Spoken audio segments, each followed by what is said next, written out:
Primera de Samuel, capítulo 19, primera de Samuel, capítulo 19, vamos a estar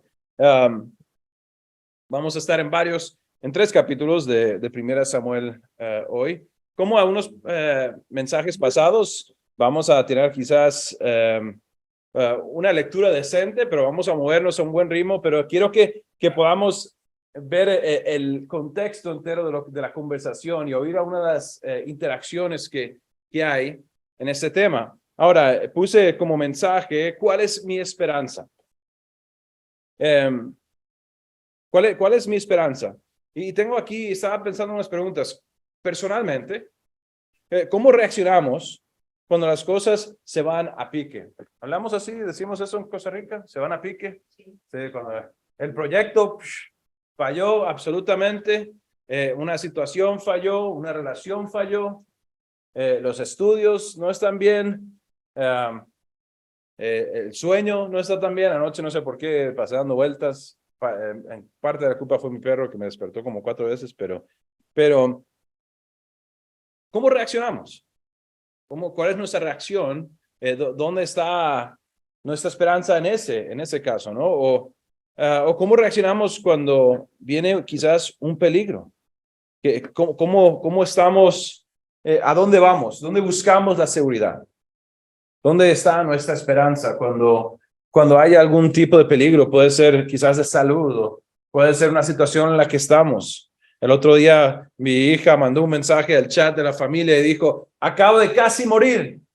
Y a mí se me subió el corazón y estaba pensando, ¿qué habrá pasado? ¿Se habrá ido en una cuneta manejando un tráiler de esos grandes? Casi les pasó por encima. Bueno, no fue nada de eso.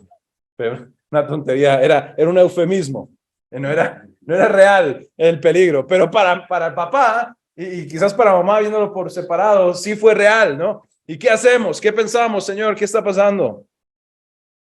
¿Cómo respondo a la injusticia cuando las cosas no están como debieran ser? ¿Cómo respondo? ¿Dónde está mi confianza? ¿Dónde está mi esperanza? Vamos a ver unos paralelismos, si puedo hablar, un poco entre David, creo, y Jesús en alguna de sus actitudes, con limitaciones, obviamente. David es un hombre muy imperfecto, pero vamos a ver unos buenos ejemplos sobre un hombre, una persona que está poniendo quizás su esperanza más, y definitivamente es interesante porque podemos ver paralelismos entre David y Jesús y diferencias grandes entre David y Saúl, en la manera en la que ellos dónde están poniendo su esperanza, ¿no? Creo que David nos va a mostrar unos buenos ejemplos de cómo poner la esperanza en situaciones difíciles en Dios. Primera Samuel capítulo 19, arrancamos en el versículo 5, dice, ¿te has olvidado de aquella vez? Contexto, disculpe, me tiré al guindo sin avisar. Echemos marcha atrás. Jonathan está hablando con Saúl. Jonathan está hablando con su papá, Saúl, el rey presente de Israel, y el rey se ha enojado y ha decidido que David debe ser destruido. Y Jonathan le dice, ¿te has olvidado de aquella vez cuando arriesgó su vida para matar al gigante filisteo? Y de cómo el Señor, como Yahweh, le dio como resultado una gran victoria a Israel. Ciertamente estabas muy contento en aquel entonces. Yo creo que solo una persona muy cercana a Saúl podía decir eso, ¿no? Como su hijo. ¿Por qué habrías de matar a un hombre inocente como David? No hay ningún motivo en absoluto. Saúl está decidido a matar a Jonathan, a David, pero Jonathan le está recordando, hey papá, hey rey de Israel, ¿por qué? Jonathan mismo está apuntando al hecho de que a nivel de por lo menos relacional entre David y Saúl, no ha habido injusticia, Jonathan no hay una afrenta en contra de Saúl, además de simplemente la percepción humana. El hecho de que Saúl quiere la adulación de los hombres y las mujeres están cantando que, disculpe, no, así, pero Saúl ha matado a, ¿qué? Miles. Pero David, 10 miles. Entonces eso le afecta y él quiere. Pero Jonathan está diciendo, no hay ningún motivo en absoluto. Está diciendo, no hay razón por la cual deberíamos tener esta actitud en contra de David. Así que Saúl escuchó a Jonathan y juró, tan cierto como que el Señor, como que Yahweh vive, David no será muerto. Es interesante porque, por un lado, en el corazón y la mente de Saúl, yo creo que esto no es verdad. Yo creo que eso es un juramento falso, porque literalmente después se pone a intentar matarlo. Pero interesantemente, y no por primera vez, Saúl está profetizando. Es cierto. Me hace pensar un poquito en la situación con Anás, con el sumo sacerdote y con Jesús, cuando están hablando en el juicio. Y él declara, bueno, es mejor que un hombre muera por muchos. Ahora, él está pensando literalmente en esa situación, matemos a este hombre para resolver ese problema, pero está profetizando sobre la realidad de que Jesús va a morir por muchos. David no será muerto, es cierto, es cierto, pero no es lo que está en su corazón. Versículo 7, después Jonatán llamó a David porque le había dicho que se esperara, que le iba a dar noticias, dice David, y le contestó lo que había sucedido. Luego lo llevó ante Saúl y David sirvió en la corte igual que antes. David vuelve a servir como lo hizo antes de la afrenta de Saúl. No sé usted, pero yo creo que humanamente eso sería difícil. Humanamente, si hay una injusticia como esta, donde alguien está queriendo hacerme mal, por ninguna razón, no es que yo hice algo malo y quizás no he pedido perdón o he pedido perdón, pero todavía hay una bronca, pero no hay razón. Saúl simplemente quiere matar o sea, no hay una buena razón. Saúl tiene una razón, y es que él se siente ofendido porque David es amado por las personas y tiene una intimidación con David. Entonces quiere eliminarlo, pero no es justa la razón. Pero David vuelve a su puesto y empieza a servir como antes. ¿Qué me dice eso sobre el corazón de David? Sobre su manera de estar dispuesto aún cuando hay esta situación, a estar dispuesto a volver a como las cosas estaban antes, a seguir sirviendo. Dice entonces la guerra se desató nuevamente, porque podríamos pensar, bueno, como antes, está en la corte, está tocando el arpa, está ayudando, pero aquí dice entonces la guerra se desató nuevamente y David dirigió a sus tropas contra los filisteos, los atacó con tanta furia que todos huyeron. Él no solamente está sirviendo en el lugar seguro, sino está yendo al campo de batalla y lo está haciendo con pasión. Está trabajando. Me hace pensar un poco en ese versículo que nos dice que cuando trabajemos, que trabajemos como si fuera ¿para quién? Para el Señor. Y eso quizás nos ayuda cuando tenemos problemas, cuando el jefe no es lo mejor que hay, ¿no? Cuando las relaciones interpersonales quizás no están como debieran estar. Cuando la motivación, cuando trabajar por trabajar no es suficiente. David tiene una buena perspectiva en ese sentido. Versículo 9 dice, pero cierto día, qué rápido, creo que han pasado 5 versículos, pero cierto día cuando Saúl estaba sentado en su casa con una lanza a la mano, de repente el espíritu atormentador de parte del Señor, viene ahí este espíritu que el Señor manda, vino sobre él como antes, ya había ocurrido antes, mientras David tocaba el arpa. David está haciendo su trabajo, está en su lugar de trabajo, y dice, Saúl le arrojó la lanza, pero David la esquivó, dejando la lanza clavada en la pared. Huyó y escapó en medio de la noche. Yo no sé usted, pero cuando yo veo esta situación es un poco como The Matrix, ¿no? Está como haciendo así y le pasa.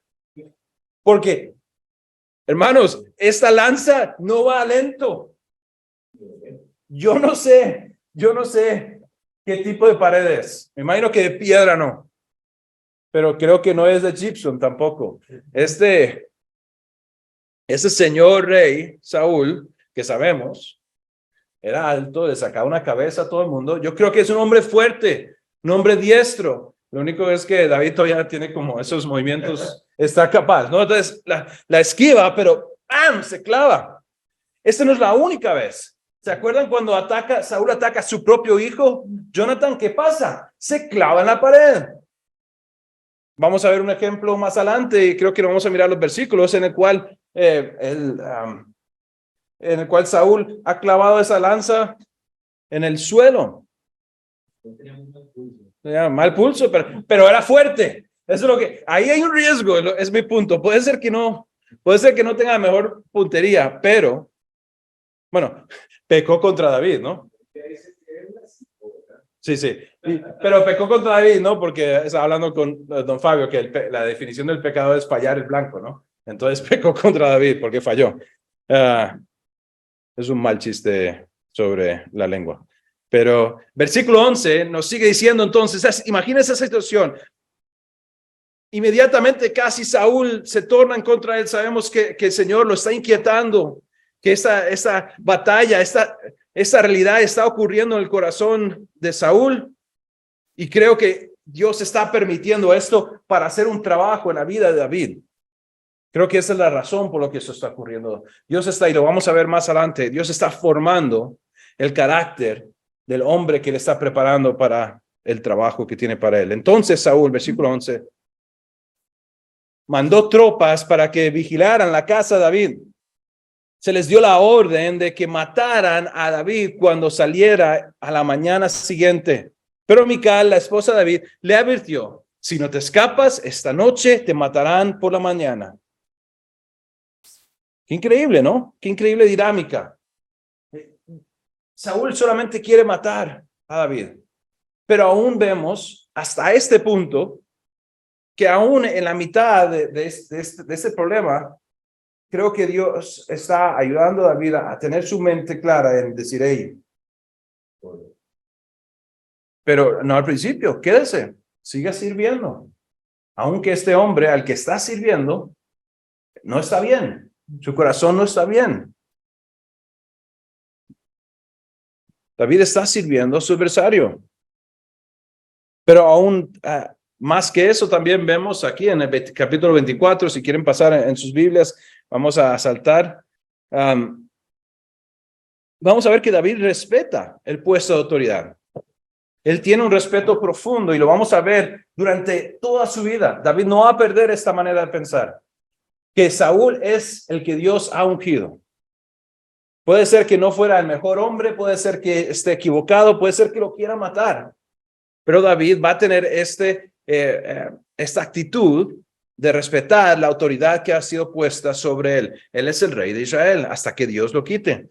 Después de que Saúl, versículo 1, después de que Saúl regresó de pelear con los filisteos, se le informó que David se había ido al desierto de Engadí.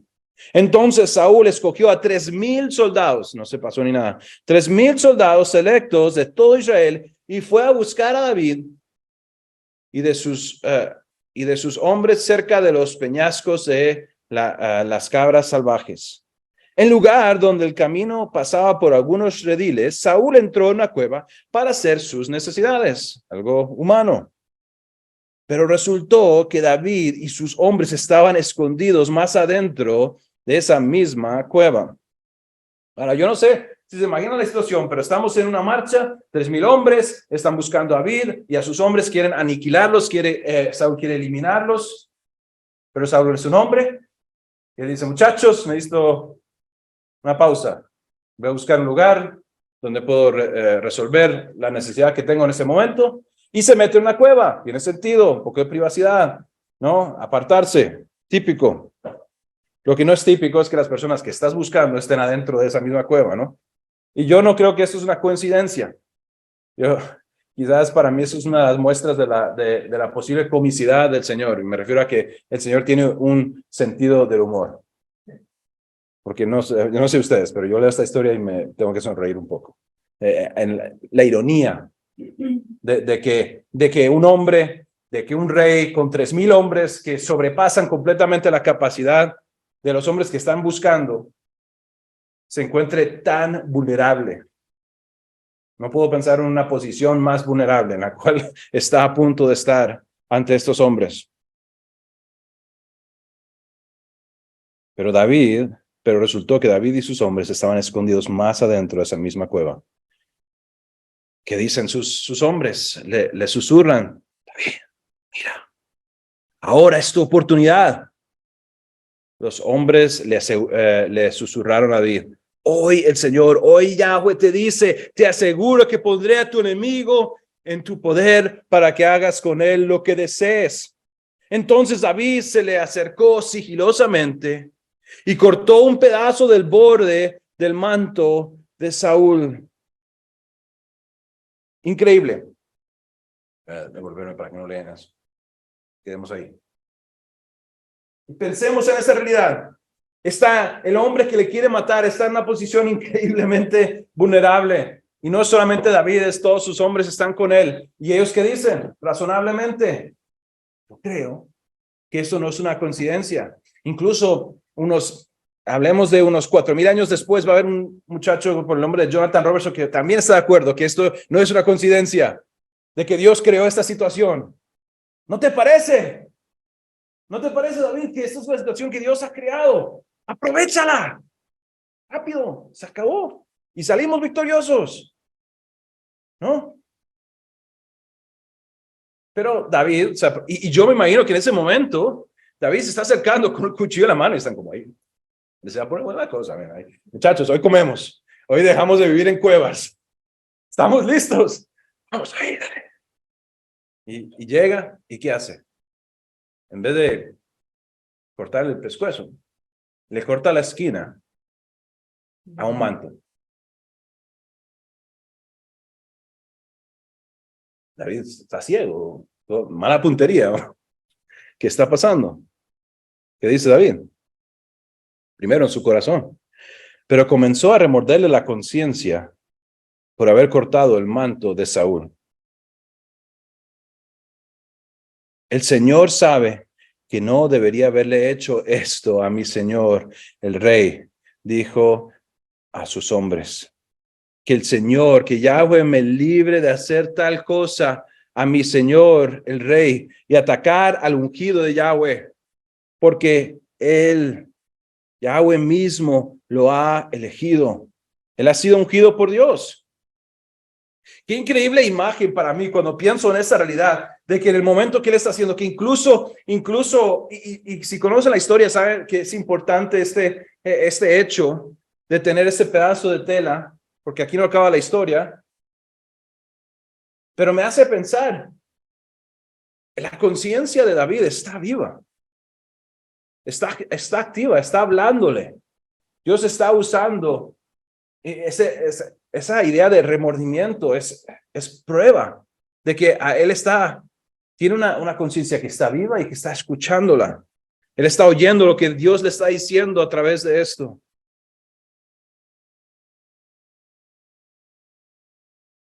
David nos está mostrando un ejemplo de una persona que en este momento en su vida está caminando de una manera que está buscando lo que Dios dice más que lo que los hombres dicen.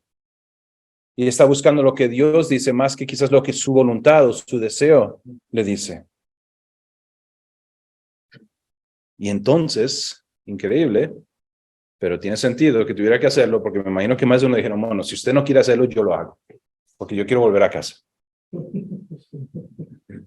Entonces David contuvo a sus hombres y no les permitió que mataran a Saúl. Yo no sé ustedes, pero en mi imaginación, yo imagino toda esta interacción, esos susurros, gente que se quería reír cuando quizás pensaban que iba a acabar todo, gente que ahora quiere gritar porque no entiende lo que está pasando y todos callados. Pero el versículo 8 dice, David salió y le gritó, entonces Saúl ya ha salido, ha terminado de hacer sus necesidades, ni se ha dado cuenta de lo que está ocurriendo, todo lo que ha pasado, y dice, mi señor el rey. Cuando Saúl miró hacia atrás, él oye la voz, David se inclinó hasta el suelo delante de él. ¿Qué me muestra del corazón de David en ese momento? Piensa en lo que está pasando por su mente, porque yo creo que todos pensamos así. ¿Y qué están pensando esa banda de maes que me siguen a mí como el líder, que se han hecho revolucionarios? Y ahora yo me voy a postrar. Acaban de decirme que lo mate, les acabo de decir que no. Se me van a volver locos, ¿Qué va a pasar? ¿Qué va a pensar Saúl de mí? Pero David, creo que en ese momento lo único que piensa es que lo que quiso hacer ahora es simplemente mostrar respeto y reverencia al rey. David se inclinó hasta el suelo delante de él y le gritó a Saúl, ¿por qué le hace caso a la gente que dice que quiero hacerle daño? Yo no sé si recuerdan el salmo que acabamos de leer, pero esas son algunas de las preguntas que le hace. ¿Por qué las personas acusan? ¿Por qué escuchan estas acusaciones? ¿Por qué dicen cosas que no son verdaderas? Ese mismo día este mismo día pude ver con sus propios ojos que no es verdad. Pues el Señor lo puso en mi merced ahí en la cueva. Dice, Dios creó una situación en la cual yo tenía fácilmente la capacidad de terminar mis problemas. Y algunos de mis hombres me dijeron que lo matara, pero yo le perdoné la vida, pues dije, nunca le haré daño al rey. Él es el ungido del Señor.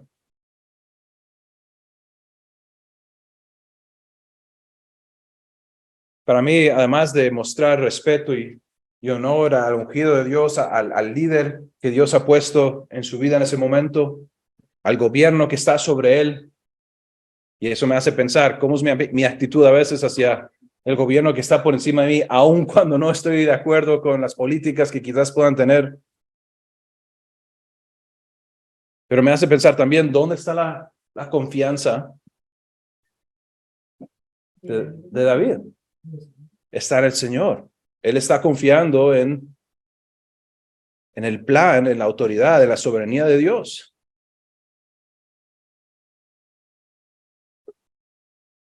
Esto para mí no pudo ser fácil. En la realidad que él está viviendo, escapándose, viviendo literalmente en cuevas. Su familia, él, arriesgando la vida.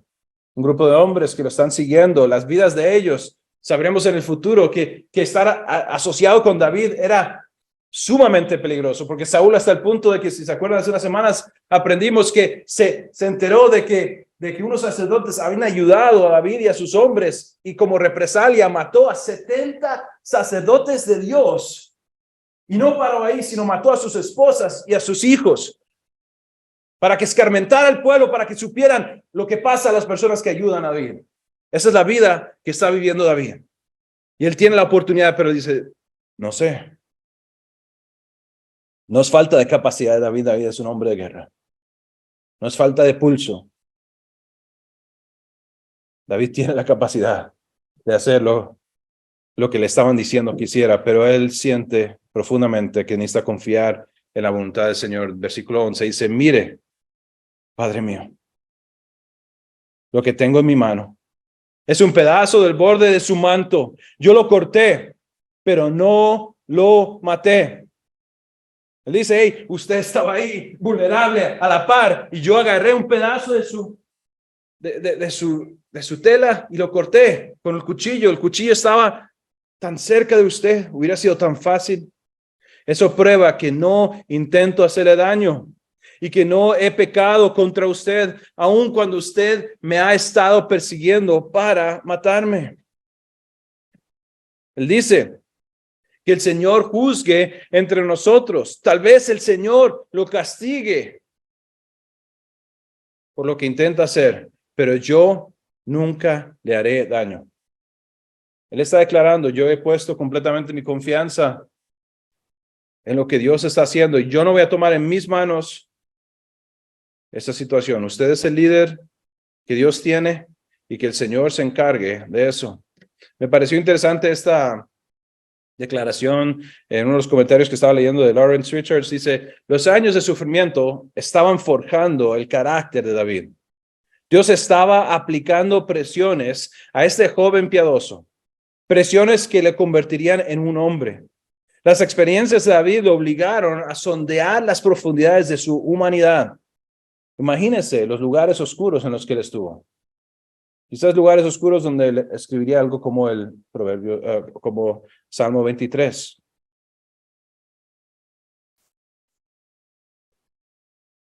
y a descubrir que en cada extremo Dios era su único refugio. Creo que David está aprendiendo esto y está aplicando esto. Dice, sigue diciendo en ese capítulo, versículo 3, dice, como dice el antiguo proverbio, de la gente malvada provienen las malas acciones. Así que puede estar seguro de que nunca le haré daño. Es una declaración autojustificante, pero dice, hey, yo no voy a hacer eso porque eso no es lo que está en mi corazón. De todas formas, ¿a quién trata de atrapar el rey de Israel? ¿Debería pasar tiempo persiguiendo a alguien que no vale más que un perro muerto o una sola pulga? Él dice, hey, usted es rey, yo no soy nada, ¿por qué me está buscando?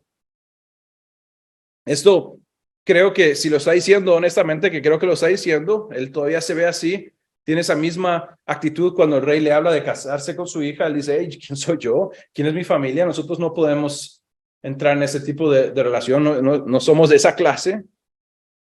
La visión que él tiene, pero creo que es muy diferente porque él está buscando vivir de una manera en la que no está buscando exaltarse a sí mismo. Dice, por lo tanto, que el Señor, que Yahweh, juzgue quién de nosotros tiene la razón y que castigue al culpable. Él es mi defensor y me rescatará de su poder. Una vez más, creo que David está respetando la autoridad porque él está respetando al dador de la autoridad.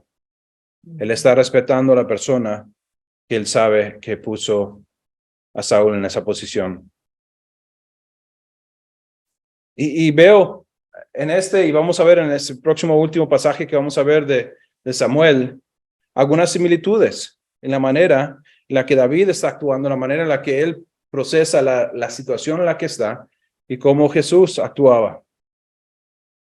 Si pasamos al último pasaje de Samuel que vamos a mirar, capítulo 26, un par de capítulos más adelante, versículo 7, vamos a ver una instancia más en la cual vemos esta manera creo que Dios, de cómo David muestra su confianza en el Señor. Creo que vamos a ver de nuevo cómo David, el corazón de David descansa en la voluntad de Dios. Versículo 7 dice, entonces David y Abisai fueron directo al campamento de Saúl y lo encontraron dormido. La situación es que otra vez Saúl está buscando a David. David y sus hombres se dan cuenta de que el ejército de Saúl está encampado, está durmiendo y él dice, voy a ir a ver, voy a vinear un poco, ¿no? A ver qué averiguo. Y la Biblia nos enseña que David se infiltra, ¿no? Entra, dice, y encontraron dormido, con su lanza clavada en la tierra junto a su cabeza. Abner y los soldados estaban dormidos alrededor de él. Esos son sus guardaespaldas, los más élite que hay, están dormidos alrededor de él.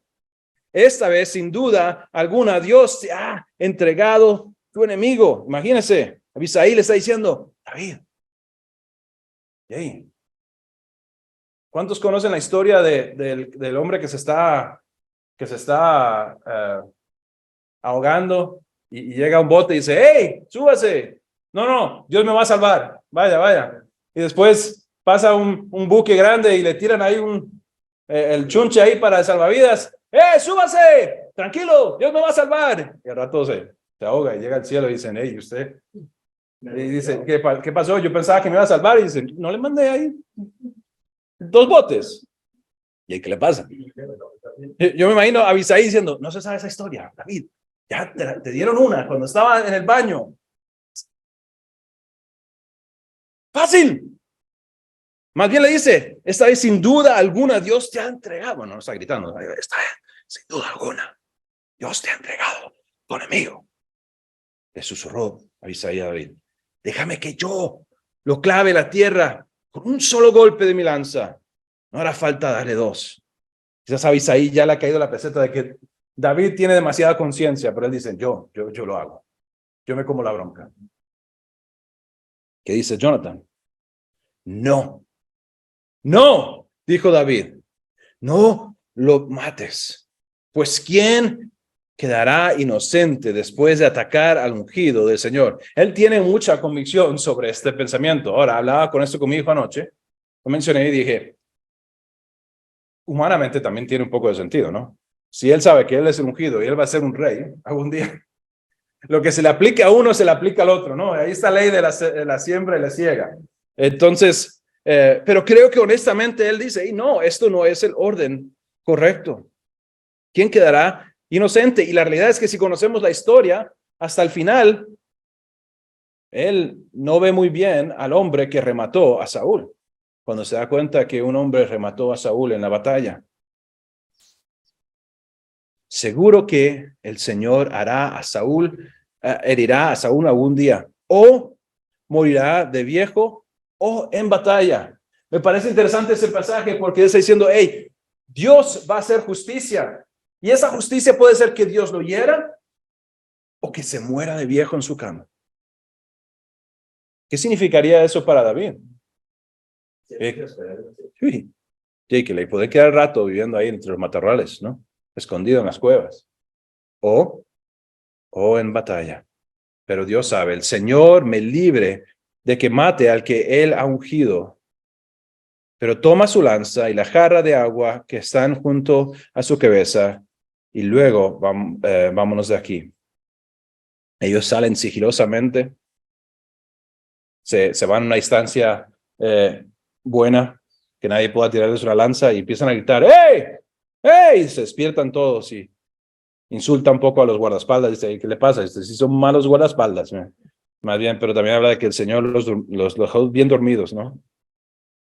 Somnolentes. Versículo 18 sigue diciendo la misma historia. En esa conversación dice, ¿por qué me persigues? Hablando David, ¿por qué me persigues? ¿Qué hice? ¿Qué delito cometí? ¿Qué delito cometí?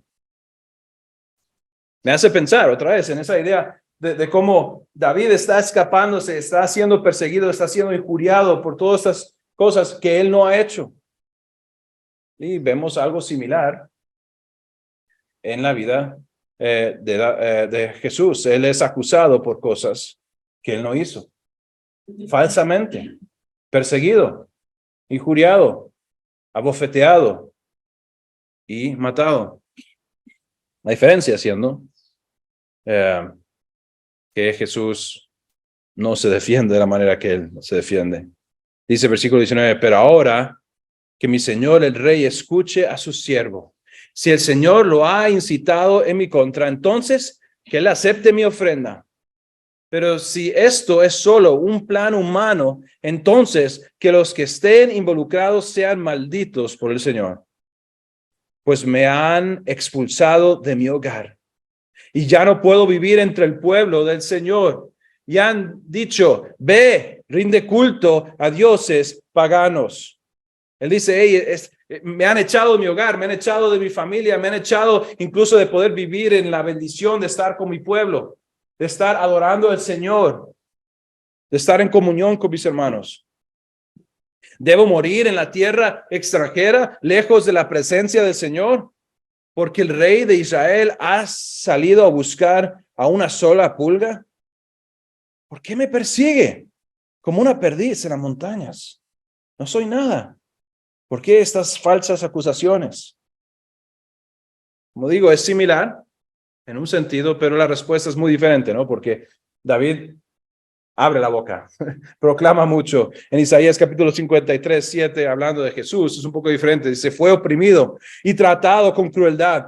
Sin embargo, no dijo ni una sola palabra. Como cordero fue llevado al matadero y como oveja en silencio ante sus trasquiladores, no abrió su boca. Como dije, hay similitudes, pero no iguales. David nos puede enseñar cómo un hombre en una época de su vida puede vivir realmente confiado en el plan de Dios, en la bondad de Dios, en la gracia de Dios, en el hecho de que Él desea para nosotros lo bueno. Sabemos bien de David que no vive así siempre. Creo que la semana que viene vamos a ver uno de sus momentos quizás débiles. Y entonces, y vamos a ver esa realidad de que, aunque David quizás puede ser una sombra a veces, Cristo es nuestro máximo ejemplo. Cualquier sombra solamente apunta a la realidad. Es un reflejo de quién es. Y eso me trae a la último pasaje, Romanos 8. Quiero nada más leer unos versículos. Porque si preguntamos, ¿dónde está mi esperanza? ¿Cuál es mi esperanza? La esperanza de David era el Señor. Era Yahweh, era el Dios viviente, el Dios creador. Y él confiaba en su bondad, en su plan, en su justicia. Este pasaje para mí como creyente, como alguien que ya no está solamente experimentando sombras de Cristo, sino que conoce a Cristo, que conoce al Cordero, que sabe quién es el que por mi culpa llevó mis pecados, no abriendo su boca. Mi esperanza apunta directamente a él. Y para mí esos pasajes de aquí me dan ánimo a mí. Por eso le puse a esta última sección, nuestra esperanza. Romanos capítulo 8, 26 al 34. Quiero que simplemente escuchemos estas palabras y veamos de cuántas maneras podemos decir Dios es bueno, Dios nos cuida, puedo descansar en Él, puedo estar quieto en Él, puedo poner mi esperanza en Él. Además, dice, el Espíritu Santo nos ayuda en nuestra debilidad. Porque sabemos que nosotros no podemos, que tenemos flaquezas a veces. Por ejemplo, nosotros no sabemos qué decirle a Dios que le pedimos en oración. Cuando estamos orando, ¿cuántas veces no nos encontramos faltos de palabras porque no sabemos ni siquiera expresar lo que está en nuestro corazón? Yo sé que eso pasa en mi vida. Pero que el Espíritu Santo ora por nosotros con gemidos que no pueden expresarse con palabras. Dios es bondadoso, puedo confiar en Él, en que Él me escucha, que Él me oye, y aun cuando mi corazón no sabe cómo expresar lo que está en Él, Dios me ayuda a través del Espíritu para comunicarme con Él, y Él me oye. Dice, y el Padre, quien conoce cada corazón, sabe lo que el Espíritu dice. Mi Padre está escuchando estas oraciones. Gracias a nuestro Señor Jesucristo, gracias al Espíritu. Él está atento, escuchando. Puedo tener confianza en Él. Quien conoce cada corazón, sabe lo que el Espíritu dice, porque el Espíritu intercede por nosotros. Gracias a Dios puedo tener esperanza porque tengo a alguien que está intercediendo, que está ayudándome cuando yo no sé cómo hacerlo, que está mediando. Intercede por nosotros, los creyentes, en armonía con la voluntad de Dios. Eso es algo que hemos hablado antes. La manera en la cual nosotros oramos siempre debe estar alineada con la voluntad del Señor. Y esa armonía se crea un ritmo de vida en el cual nosotros estamos en esa bendición, estamos caminando en esa luz. Estamos viviendo, siendo beneficiarios de esa justicia que ha sido imputada, que ha sido puesta sobre nosotros, la cual no era nuestra, sino es de Él, pero nos permite vivir en este vínculo, en esta realidad. Versículo 28 dice, y sabemos que Dios hace todas las cosas, que todas las cosas cooperen para el bien de quienes lo aman y son llamados según el propósito que Él tiene para ellos. Dios está armonizando todas estas cosas. Él está uniendo todas estas notas que estamos oyendo en nuestra vida, a veces que suenan disonantes, a veces que son confusas, a veces que no entendemos, a veces que no nos gustan, y las une en una sinfonía que es muestra de su amor, aun cuando no lo entendemos. Sabemos que Dios hace que todas las cosas, todas, cooperen para bien, están trabajando juntas para bien de quienes lo aman y son llamados según el propósito que Él tiene para ellos. Yo puedo depositar mi esperanza en Él porque sé que Él está haciendo que las cosas trabajen para bien, aun cuando no lo entiendo. Y puedo descansar en Él porque sé que Él me ha elegido para ser suyo. Pues Dios conoció a los suyos de antemano y los eligió para que llegaran a ser como su Hijo. Él tiene un propósito de que seamos madurados, de que a través de estas dificultades, como hablamos con David, que él estaba haciendo su carácter, estaba siendo construido, estaba siendo formado, quizás en ese fuego refinador, pasando por circunstancias. Hay un plan, puedo confiar en que Dios está moviendo a sus hijos, que me está moviendo hacia ser más como Cristo, a fin de que su hijo fuera el hijo mayor entre muchos hermanos. Dios me está llevando a poder participar de un pueblo del cual nosotros vamos a ser reflejos de nuestro Señor Jesucristo. Él por delante nuestro y nosotros siguiéndole y siendo reflejos de quien Él es. Después de haberlos elegido, Dios los llamó para que se acercaran a Él. Y una vez que los llamó, los puso en la relación correcta con Él. Y luego de ponerlos en la relación correcta con Él, les dio su gloria. Cuánto amor, cuánta gracia, cuánta misericordia está en ese pasaje, cuánta esperanza está en mi corazón si realmente creo. Si realmente creo que Dios está atrayendo así los suyos, los está llamando a que no solamente a que sepan quién es, sino a esa relación cercana. Eso es a lo que los está trayendo, no solamente a que se identifiquen como, yo soy creyente. No, a que pertenezcan, a que sean parte de Él, a que estén caminando fielmente en relación correcta con Él, y luego de ponerlos en la relación correcta, después de haber hecho ese trabajo de redención, de salvación, están en relación correcta con Él. Esta semana hablé con los chiquillos de la escuela y les hablé un poco, estamos hablando sobre la resurrección, pero empezamos en Génesis y tocamos el tema de que hay una rotura de relación. 2 Corintios capítulo 5, el apóstol Pablo está hablando de que somos ministros ¿de qué? De reconciliación. ¿Por qué? Porque estamos llamando a personas que se reconcilien. Dios está poniendo a las personas en relación correcta con Él. Y además les dio su gloria. Yo tengo la esperanza de que Él me va a dar su gloria. ¿Qué podemos decir acerca de cosas tan maravillosas como estas? Y aquí está la pregunta. Eso es para cada uno de los que ponemos nuestra esperanza en Cristo. Estas preguntas, escúchenlas y piénselo.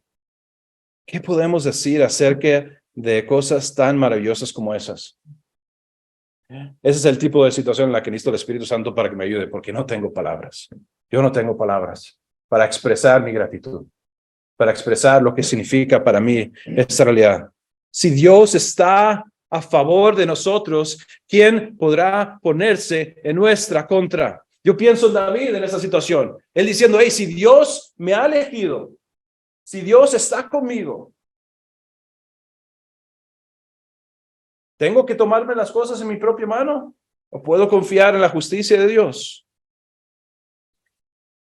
Si Dios está a favor de nosotros, ¿quién podrá ponerse en nuestra contra? La respuesta es nadie.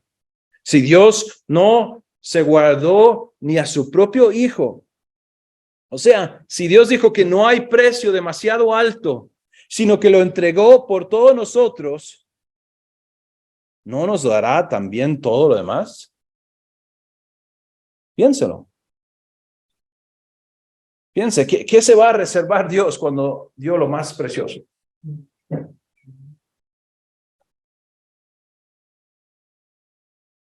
¿Podemos descansar en esto?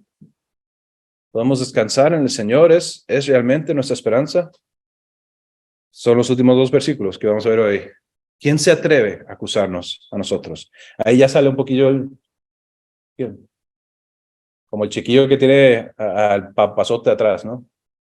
¿Quién? ¿Quién se atreve?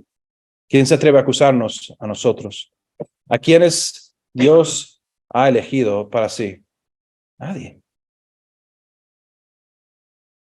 Nadie, porque Dios mismo nos puso en la nación correcta. Él mismo nos ha puesto en ese lugar. ¿Quién va a lidiar con eso? ¿Quién se va a enfrentar con Dios? ¿Quién va a atacar eso? Esa realidad que Él ha producido. Entonces, ¿quién nos condenará? ¿Quién nos condenará? Debe haber 2 personas que nos condenan. Nosotros mismos intentamos y nuestro adversario intentan.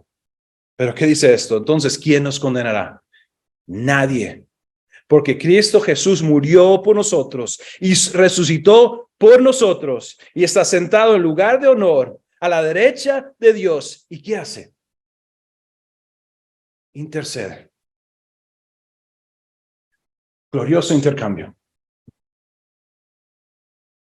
recibir justicia que no teníamos y tener al Hijo sabiendo quién soy yo y hablando al Padre diciendo, Padre, mírame a mí, mira mi justicia, es suya. No es su justicia, es la mía. Eso es mi esperanza.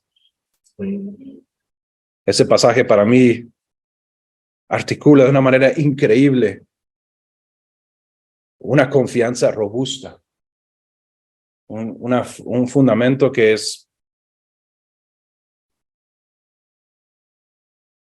se sostiene.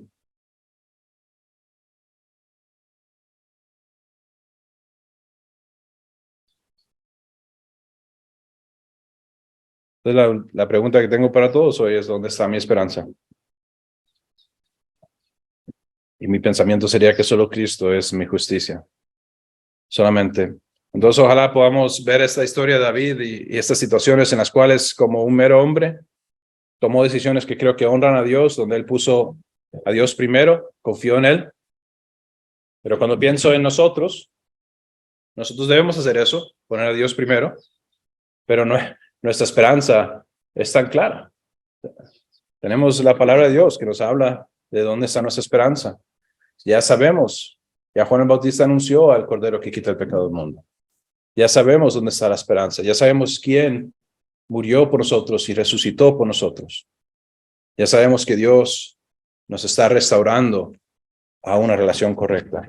Vamos al Señor en oración. Padre Celestial, te damos gracias, Señor, damos gracias por tu amor, Señor, y Dios, por darnos palabras como estas para poder, Señor, identificar donde debemos de depositar nuestra fe, sabiendo que nuestra tendencia es a seguir un camino más como el de Saúl, de buscar la aprobación de los hombres, de buscar el refuerzo y, Señor, buscar la seguridad en números, en tropas, en finanzas, en cosas humanas, Señor, y no quizás hacer como David nos muestra, una esperanza que nadie más podía quizás ver alrededor de él, pero que él, en la cual se plantaba firmemente, de decir, no, Dios ha establecido a este hombre y no es para mí de quitarlo. Dios le ha puesto sobre mí y sé que está creando problemas en mi vida, pero voy a buscar al Señor. Y sabemos que lo buscó. Leemos salmos como el Salmo 11 y muchos más en los cuales Él está clamando, Señor, y te pido, Señor, que nos ayudes a nosotros a clamar en nuestro dolor, en nuestra dificultad, Señor, a ser honestos con lo que tenemos en nuestro corazón, Señor, a llorar, a mandar nuestras palabras de lamentación a ti, Señor, por la realidad en la que vivimos. Y que siempre haya un pero, confío en ti. Pero mi esperanza está en ti. Mi salvación viene del Señor. Quiero que seamos un pueblo que confía y descansa en ti, Señor. Que nuestra paz venga de ti y no de nada más. Te pido, Señor, que trabajes, Señor, entre tu pueblo, Señor, y llama a ti a aquellos que vas a salvar, Señor. Pero si alguien está escuchando este mensaje que no tiene esa esperanza, que hoy sea el día, Señor, que cedan a ti, Señor, que te llamen el Señor de su vida, que pidan salvación, Señor, que puedan recibir el rescate pagado. Te pedimos por esas cosas, en nombre de Jesús. Amén.